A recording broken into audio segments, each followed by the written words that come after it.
Senator Ed Hernandez, thank you for joining us. Why are you proposing this measure? You know, it's about diversity, but more important, it's about equal opportunity for every student here in the state of California. Can you explain further? You know, since Prop 209 passed in 1996, there has been a 49% drop in admission offers to black students from UC Berkeley, a 16% drop in terms of what's happening at UCLA. Are those the kinds of numbers that have made you decide to try to get this measure passed yet again? You know, that's just part of it. The other part is just the ability to have that discussion in our university systems. We can have discussion about race in every other issue. Give you an example. Right now in California, we're talking about insuring individuals in Cover California. We're actively recruiting every single ethnic group that we possibly can. During the most recent redistricting, we have our citizens commissions that's talking about communities of interest. When you look at our private institutions, like Stanford here in California, they can have that as part of the process. Where it's not allowed is in our university systems. And what I'm saying is just have it as part of the application process and part of the process for admittance.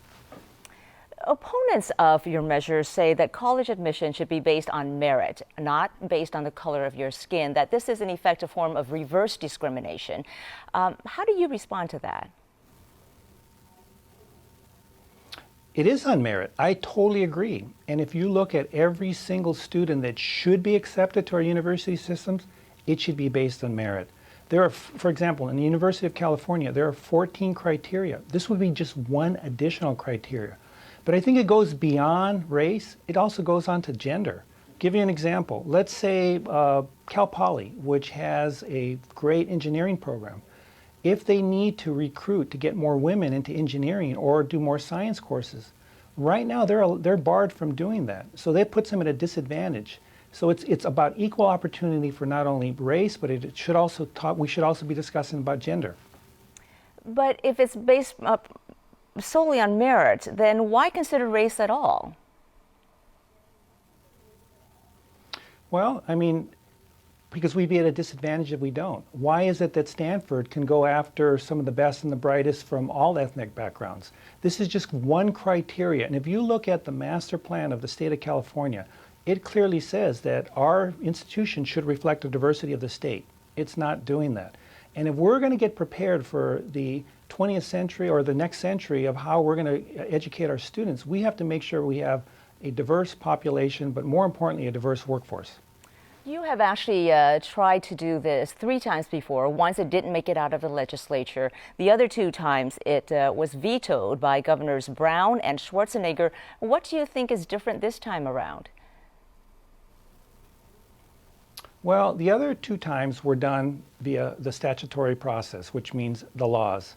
Both governors vetoed them, and in their veto message they said it's because it was put into by the vote of the people via the initiative system. This time around, what makes it different from those particular bills that I put in front of the governor, it's going to be not to the governor, but it's going to go to the vote of the people.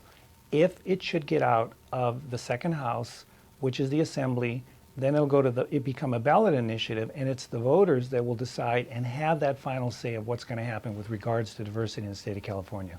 There is an online petition circulating now. Nearly 100,000 people have signed it to try to defeat your measure. Many of the names on that petition are Asian American. And so this debate really is much more nuanced now. It used to be that affirmative action was black versus white, but now you've got a lot of Asian groups that are upset and fearing that they will come across unofficial quotas and be victims of the so-called bamboo ceiling, that their children won't get into top UC colleges despite getting top grades if your measure goes through. What do you have to say to them? Well, you know, first of all, I think everyone has a constitutional right to voice their opinion, and if they choose to start a petition, they have every right to do so. But I think the petitions that they're signing or signing on to is based on a lot of misinformation. We've been getting calls into our office saying that, you know, that their kids aren't going to get in because now there's going to be quota systems. That's not true. The Supreme Court held, especially in the Bakke case, that quotas are unconstitutional. So that is not going to happen in this particular case. And as I mentioned earlier, that everyone, including the children from all ethnic backgrounds, are going to get accepted based on merit. And if you look at the API acceptance rates prior to 2009 and post 2009, it went up by about 2.5% to 3%. So that tells me that they are well-qualified students that will continue to get in, even if this were to go to the vote of the people, and even if the vote of the people were to say that we need to look at this and to diversify as well. And Senator, just real quickly, this has passed the Senate. Is there a date for the Assembly to take it up yet? Well, I mean, it's in the other house right now. It has not even been set for a hearing. It needs to go through rules, and then the rules need to determine which particular policy committee it needs to go to.